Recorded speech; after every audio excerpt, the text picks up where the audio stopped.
नमस्कार, स्वागतम। आज के अंक में हम ये चर्चा करेंगे कि हम अपनी रोग प्रतिरोधक क्षमता या इम्यूनिटी को कैसे बनाए रख सकते हैं, कैसे बढ़ा सकते हैं, जिससे कि हम जीवन भर स्वस्थ रहें, हम रोगों का मुकाबला करने की क्षमता अर्जित कर लें, हमारे शरीर पर, हमारे मन पर किसी भी प्रकार के रोग विकार आक्रमण न कर पाएँ।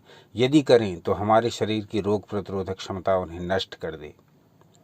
तो जिस व्यक्ति की इम्यूनिटी जितनी शक्तिशाली होगी, जितनी पावरफुल होगी, उतना ही रोग उसे कम परेशान कर पाएंगे, क्योंकि रोग जब उस पर आक्रमण करेंगे तो उसकी यही रोग प्रतिरोधक क्षमता उसके रोगों को नष्ट करेगी।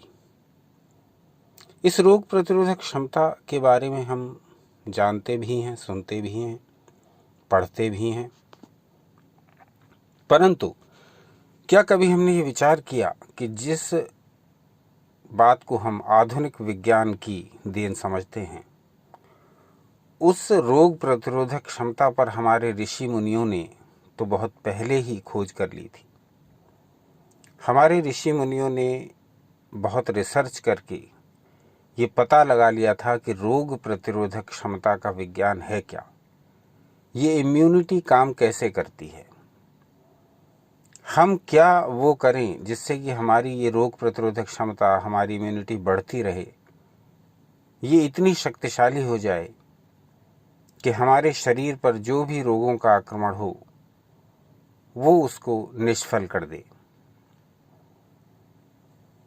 जिस प्रकार से किसी भी देश की प्रतिरक्षा प्रणाली यदि स्ट्रांग होती है तो दूसरा देश उस पर आक्रमण करने के बारे में सोच भी नहीं सकता, उसी प्रकार से यदि हमारे शरीर की रोग प्रतिरोधक क्षमता अत्यधिक स्ट्रांग होती है तो रोगों के आक्रमण बेअसर हो जाते हैं, ऐसे शरीर पर, ऐसे मन पर।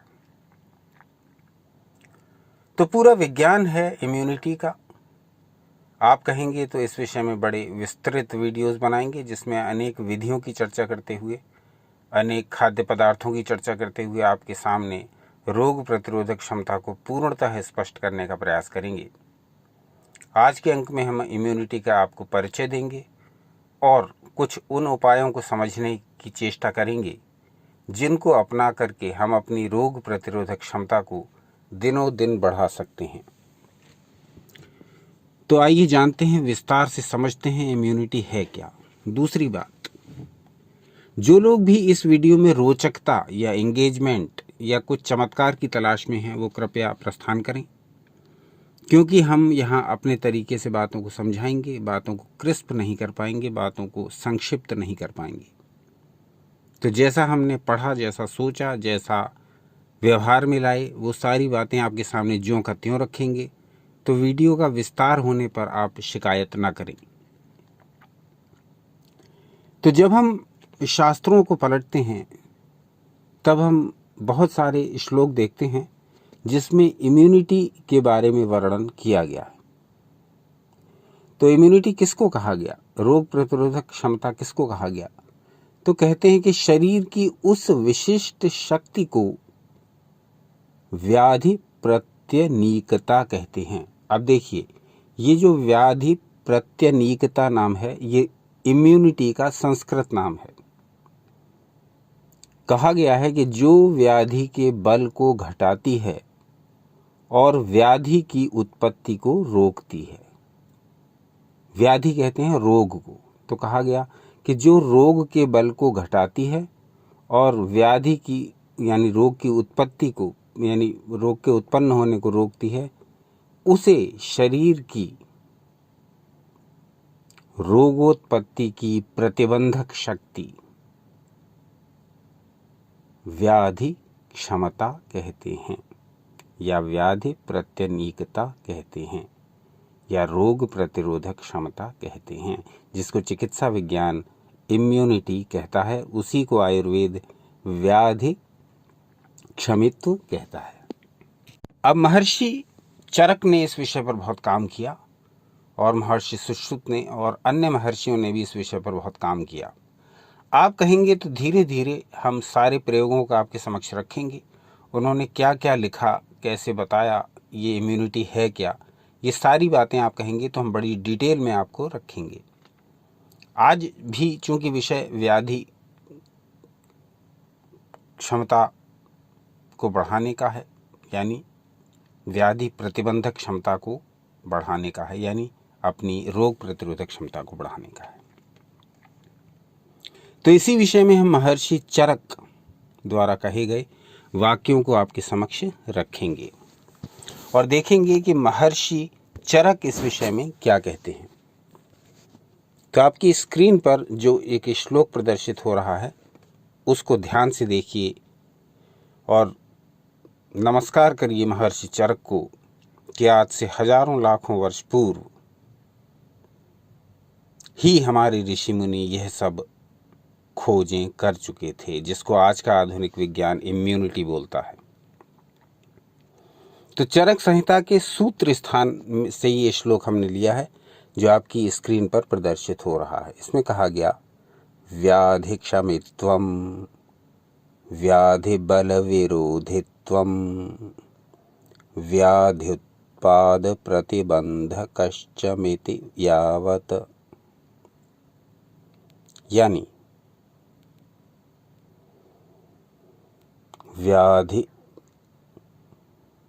व्याधि क्षमित्वम व्याधि बल विरोधित्वम व्याध्युत्पाद प्रतिबंधकत्वमिति यावत। महर्षि चरक ने अपने ग्रंथ चरक संहिता के सूत्र स्थान में ये बात कही।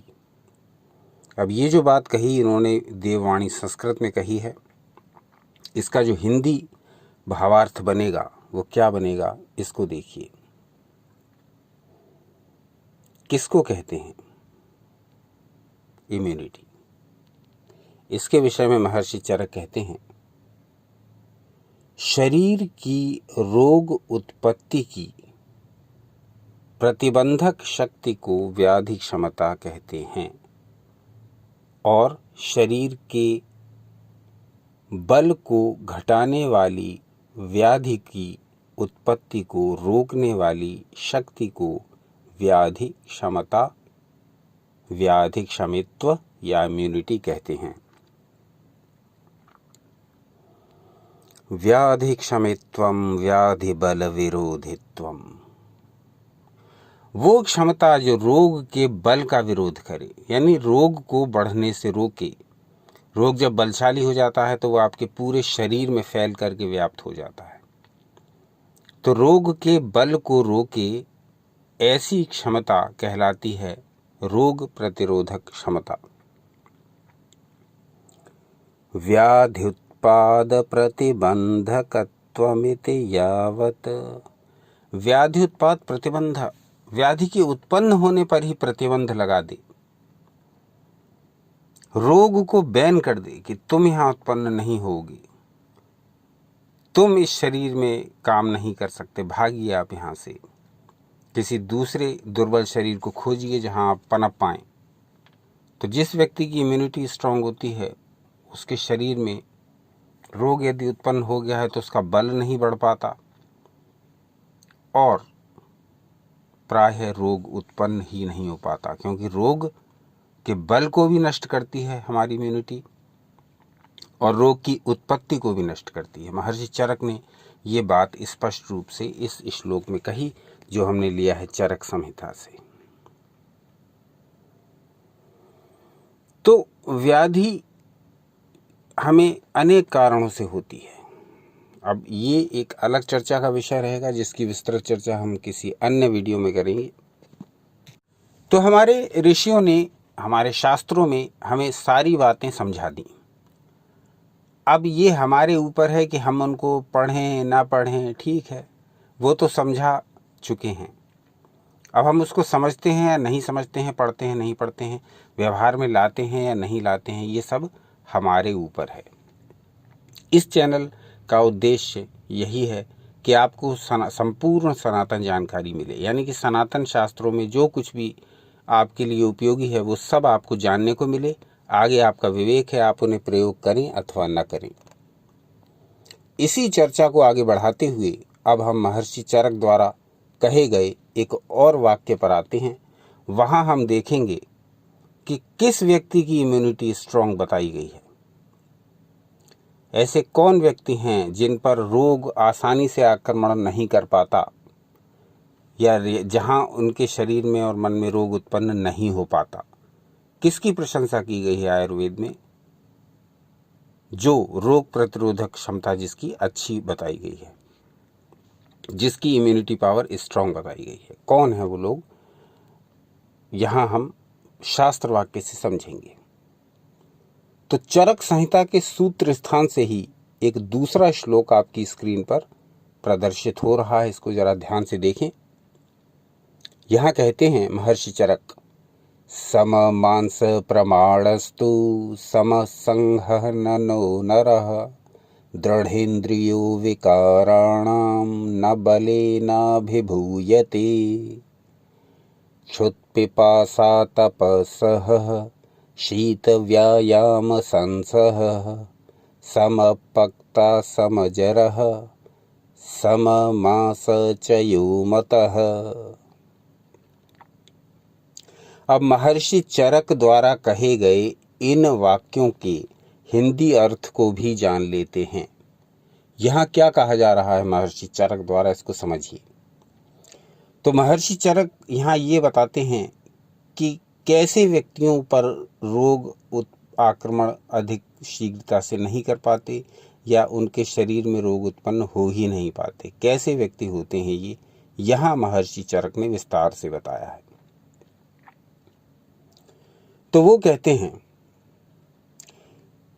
जिनका शरीर न तो अति स्थूल और न अति कृश हो, यानी जो न तो अधिक मोटे हों और न अधिक दुबले पतले हों, जिनके शरीर में रक्त मांस और अस्थियों का उचित प्रमाण में सन्निवेश हो, यानी जिनके शरीर में रक्त मांस और अस्थियां ये बिल्कुल बैलेंस में हों, जो सबल शरीर के स्वामी हो, जिनका शरीर बलशाली हो, जिनके शरीर का पोषण हितकर तथा पौष्टिक आहार से हुआ हो, मतलब जिनकी डाइट जो है वो बैलेंस रहती है, न्यूट्रिशियस रहती है, जिनके आहार की मात्रा शरीर के अनुपात से समृद्ध हो। अब इस बात को समझिए, ये आधुनिक जीवन का बहुत बड़ा गड़बड़ है। महर्षि चरक कह रहे हैं कि जिनके आहार की मात्रा शरीर के अनुपात से समृद्ध हो, यानी उनने जो आहार लिया हुआ है वो उनकी बॉडी में सही प्रकार से खपा हुआ हो। मैं आराम पसंद हूँ, मैं खूब भोजन कर रहा हूँ, समस्त प्रकार के फल मेवे, समस्त प्रकार के पौष्टिक पदार्थ खा रहा हूँ, लेकिन मैं उस हिसाब से परिश्रम नहीं कर रहा हूँ, तो मेरे शरीर का अनुपात बिगड़ जाएगा। पौष्टिक आहार तो मैं खा रहा हूँ पर मैं उसको बर्न नहीं कर पा रहा हूँ, तो वो एक्सेस फैट मेरे शरीर के अलग अलग हिस्सों पर जमा होने लगेगा, तो मेरा शरीर का अनुपात मेरे आहार के अनुपात में समान नहीं रहेगा, बिगड़ जाएगा। महर्षि चरक यहाँ यही समझाना चाह रहे हैं कि जिनके शरीर का पोषण और उनका शरीर का बनावट, इन दोनों का अनुपात बैलेंस में नहीं है, तो वो भी रोग को आमंत्रित करेंगे, उनकी रोग प्रतिरोधक क्षमता कम हो जाएगी, और जिनका बैलेंस में है उनकी स्ट्रांग होती जाएगी। तो चलिए आगे फिर कहते हैं कि जो प्रवर सत्व यानी उच्च मनोबल संपन्न हो, ऐसे व्यक्तियों का शरीर व्याधि क्षमा होता है। अब इस बात को अच्छी प्रकार समझ लीजिए। यहां उन्होंने ये भी कहा कि जो मनुष्य सर्दी गर्मी व्यायाम ये सब के परिश्रम सह जाते हैं, जो जाड़ा जो गर्मी जो एक्सरसाइज से पैदा हुई थकान, इन सब को झेल जाते हैं, उनकी जठराग्नि सम होती है, उनकी जो पाचन शक्ति है वो बैलेंस हो जाती है। जो व्यक्ति प्रकृति और अपने शरीर की क्षमता के अनुसार भोजन करते हैं, उनका भोजन ठीक समय पर पच जाता है। और जो विभिन्न प्रकार के रसों का भोजन करते हैं, यानी लवण रस, अम्ल रस, मधुर रस, कषाय, कसैला रस, इन सब के पदार्थों का भोजन करते हैं सम मात्रा में, उनकी धातुएं भी सम रहती हैं। सप्त धातुओं के बारे में अलग से वीडियो बनाएंगे। उनकी धातुएं भी सम रहती हैं। उनका शरीर मध्यम होता है, यानी न बहुत ही विशालकाय भारी भरकम दिखाई पड़ता है और न बहुत ही दुबला पतला दिखाई देता है। कहा गया कि ऐसा व्यक्ति सब कार्यों को करने में समर्थ होता है। वह क्षुधा यानी भूख, तृषा यानी प्यास, शीत यानी सर्दी, उष्ण यानी गर्मी और धूप आदि को सह सकता है तथा वो बलवान और व्याधि क्षम होता है। ये सारी बातें कही गई महर्षि चरक द्वारा तीसरे श्लोक में, जो आपकी स्क्रीन पर प्रदर्शित हो रहा है। वहां कहा गया, शरीराणि चाति स्थूलान्यति कृशान्य निविष्टमास शोणितास्थीनि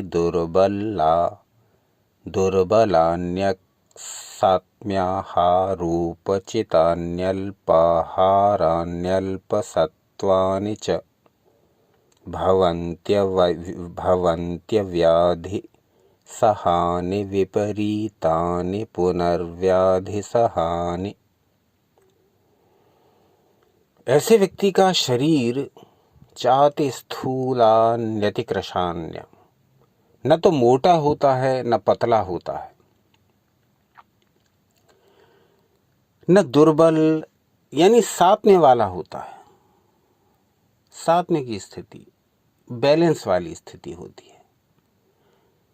तो महर्षि चरक ने इन बातों पर पूरा रिसर्च किया। किन किन व्यक्तियों की व्याधि क्षमता बढ़ी हुई होगी, ये सारी बातें उन्होंने बहुत बारीकी से अपने ऊपर प्रयोग की, समझी।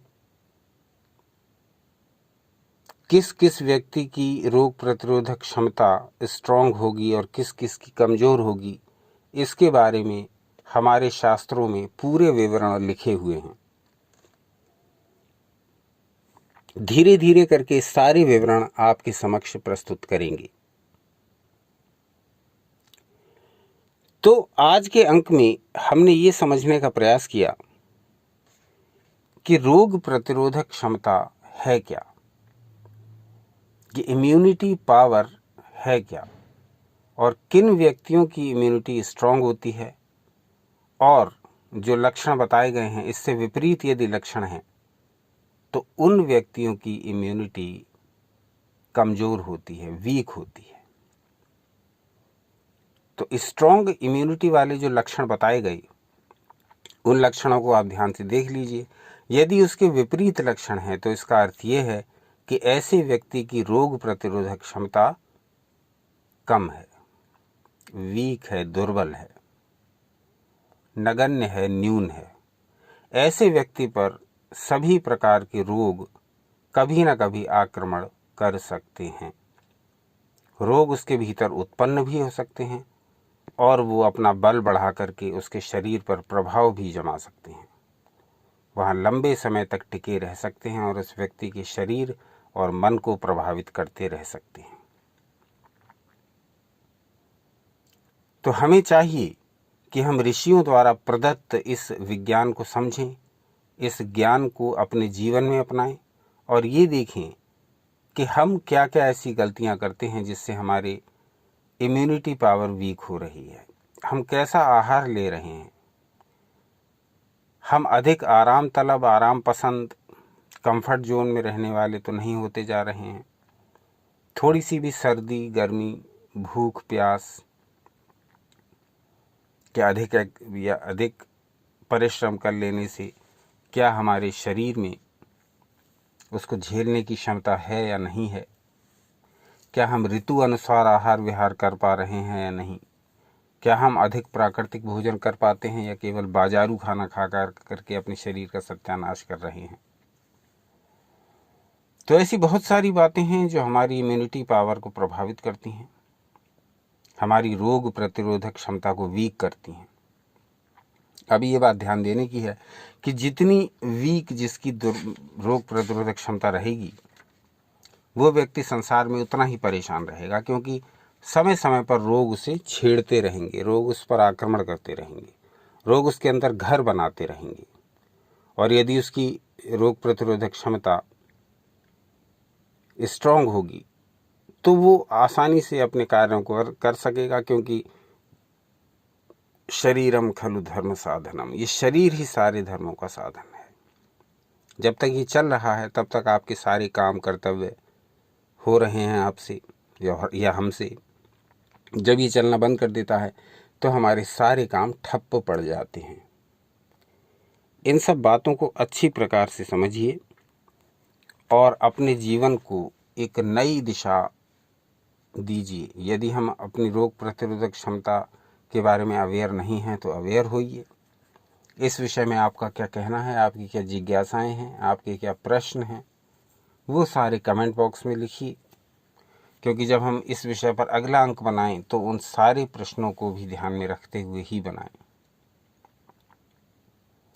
तो आज का अंक यहीं तक जो समर्पित था इम्यूनिटी पावर पर, रोग प्रतिरोधक क्षमता पर। आज का अंक कैसा लगा ये अवश्य बताइए, और इस विषय या आयुर्वेद के अन्य विषयों के बारे में क्या जानना चाहेंगे ये भी बताइए।